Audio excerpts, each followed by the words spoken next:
राहुल गांधी ने आपने देखा होगा कि जब अग्निपथ स्कीम लॉन्च हुई थी और सेना के अंदर कहा गया था कि अब अग्निवीरों को भर्ती किया जाएगा, तो दोस्तों राहुल गांधी वो थे जो अग्निपथ स्कीम को क्रिटिसाइज कर रहे थे, बार बार इस स्कीम की आलोचना कर रहे थे और न जाने कौन से डेटा, न जाने कौन से रिकॉर्ड को उठाकर बेफिजूल की बातें पार्लियामेंट और बाहर भाषणों के अंदर, रैलियों के अंदर दे रहे थे। इसके ये पता चलता है कि राहुल गांधी ने खूब सारे भाषण दिए। पहले आप वो तमाम भाषण सुन लीजिए। जवान नहीं कहा जा सकता, अग्निवीर यूज एंड थ्रो मजदूर है। अग्निवीर योजना क्यों की गई? क्योंकि जो आपका रास्ता था, 90% का रास्ता था, उसको बंद करना था और अदानी जी को जो कॉन्ट्रैक्ट, हथियार के कॉन्ट्रैक्ट देने थे, वो सारे के सारे इस सरकार ने दिए अदानी जी को। 6 महीने की ट्रेनिंग देते हो, दूसरी तरफ चाइना के जवान को 5 साल की ट्रेनिंग मिलती है, राइफल लेकर उसके सामने खड़ा कर देते हो, उसके दिल में भय पैदा करते हो। दोस्तों आपने राहुल गांधी का भाषण सुना, इसका अगर जिस्ट निकालें यानी कि एकदम छोटा सा छोटा मतलब निकालें, क्योंकि बात तो बहुत ही छोटी सी कही है, नीच बात कही है, तो इसका मतलब भी एक छोटा सा ही निकलेगा। वो मतलब ये कहना चाहते हैं कि अग्निवीर असक्षम है चाइना और पाकिस्तान से लड़ने के लिए, साफ साफ उन्होंने ये कहा है। इसके बाद में ये कहते हैं कि अग्निवीरों को पैसा वैसा कुछ नहीं मिलेगा, इन्होंने ये कहा। दोनों बातों पर आते हैं। पहली बात, अग्निवीर क्या असक्षम है? दोस्तों हाल ही में रिपोर्ट निकली कि जब पाकिस्तान ने अपनी गंदी करतूत दिखाते हुए 7 मई से 12 मई के बीच इंडिया के ऊपर खूब सारे ड्रोन्स और मिसाइल अटैक्स किए थे, तब उन ड्रोन्स और मिसाइल अटैक्स को भारत के एयर डिफेंस सिस्टम रोक रहे थे। और उस दौरान भारत के एयर डिफेंस सिस्टम को कौन कंट्रोल कर रहा था, कौन मैनेज कर रहा था? दोस्तों वो मैनेजमेंट कर रहे थे हमारे भारत के 3000 अग्निवीर। जी हाँ दोस्तों, अगर आपको लग रहा है कि अग्निवीर क्या बला है, तो दोस्तों मैं बता रहा हूं, अग्निवीर अब वो चीज है जो अब दुश्मन को भारत के धरती पर, भारत की जमीन पर छूने भी नहीं देगी, यानी कि उतरने भी नहीं देगी। अग्निवीर वो खतरनाक चीज है। अब अग्निवीरों ने ऐसा आखिर कैसे करके दिखा दिया? तो दोस्तों इसके बारे में काफी अफवाह फैल रही थी, लेकिन अब चीजें धीरे धीरे कर सामने आ रही हैं। देखिए दोस्तों, मैंने क्या कहा कि अग्निवीरों ने, 3000 अग्निवीरों ने भारत के एयर डिफेंस सिस्टम को मैनेज करा और वो सफलता उन्होंने पाई कि दुश्मन देश के जो भी ड्रोन्स थे, मिसाइल्स थी, उनको देशनाबूद कर दिया, इंटरसेप्ट करा हवा में, आसमान में, और उनको वहीं ब्लास्ट कर दिया। वो ऐसा इसलिए कर पाए क्योंकि दोस्तों उनको 2 साल की बढ़िया ट्रेनिंग मिली है। जी हाँ, राहुल गांधी आपको भाषणों में कहते सुनाई दे जाएंगे कि उनको 6 महीने की ट्रेनिंग दी है, लेकिन दोस्तों असल में 2 साल की ट्रेनिंग है। और 2 साल की ट्रेनिंग के अंदर दोस्तों अग्निवीरों को डिवाइड किया गया है अलग अलग कामों में, अलग अलग पर्टिकुलर एक कामों में। उदाहरण के लिए जो 3000 अग्निवीर थे जो एयर डिफेंस सिस्टम को मैनेज कर रहे थे, इनको 2 साल के लिए प्रॉपर एयर डिफेंस सिस्टम को कैसे मैनेज करना है, इसी की ही ट्रेनिंग मिली थी। अब आप खुद सोचिए, अगर मैं आपको कहूं कि आपको ये हाइलाइटर चलाना है और ये हाइलाइटर चलाने की प्रैक्टिस आपको 2 साल तक करनी है, तो क्या आप 2 साल में एकदम परफेक्ट नहीं हो जाएंगे हाइलाइटर चलाने में? इसी तरीके से दोस्तों हमारे अग्निवीर भी एकदम परफेक्ट हो गए थे एयर डिफेंस सिस्टम को चलाने में। और जैसे पाकिस्तान की मिसाइलें आई, ड्रोन्स आई, टर्की से भी भीख में मिली हुई, उन सबको हमारे अग्निवीरों ने देशनाबूद कर दिया। और ये सफलता अग्निवीरों ने पाई अग्निपथ स्कीम के तहत, जो कि राहुल गांधी बिल्कुल नहीं समझ पा रहे थे। राहुल गांधी ने लगातार इस चीज का दुष्प्रचार करा, लगातार ये सोचा कि आखिर मैं इस चीज को किस तरीके से डिफेम कर दूं। इसी के साथ ही अगर दोस्तों अपन अग्निवीर के उन पैसों पर आते हैं जो उनको सैलरी, पेंशन, और अगर वो शहीद हो जाते हैं उस समय मिलती है, तो दोस्तों अग्निवीर अगर शहीद हो जाता है तो उसको 1 करोड़ से भी ज्यादा तक का मुआवजा टोटल मिला के मिलता है। उसके अंदर वेरियस चीजें 99 लाख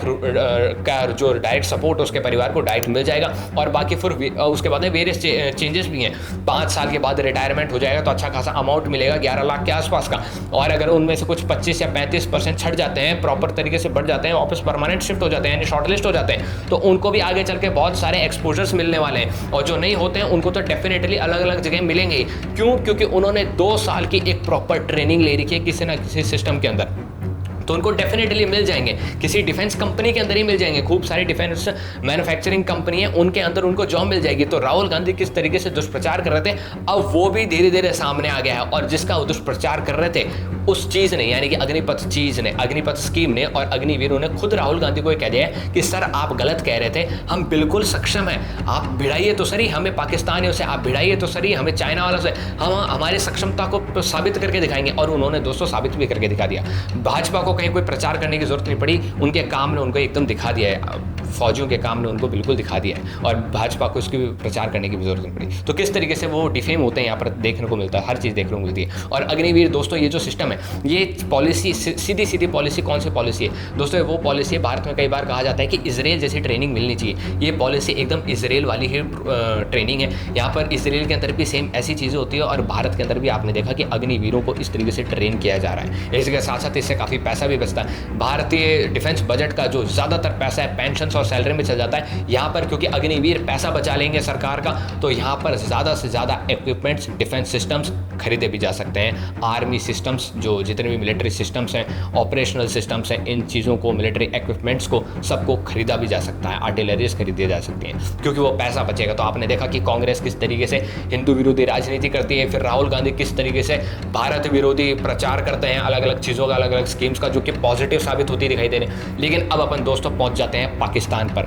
पाकिस्तान क्या कहता है? पाकिस्तान दोस्तों यूनाइटेड नेशंस के अंदर जाता है और जोर जोर से रोने लगता है। किसके लिए रोने लगता है? अरे यार आप भी समझिए, प्यास के लिए मर रहा है वो, तो प्यास के लिए वो रोने लग जाता है। कहता है पापा जी हमें, अंकल जी हमें पानी पिला दीजिए, पानी पिला दीजिए।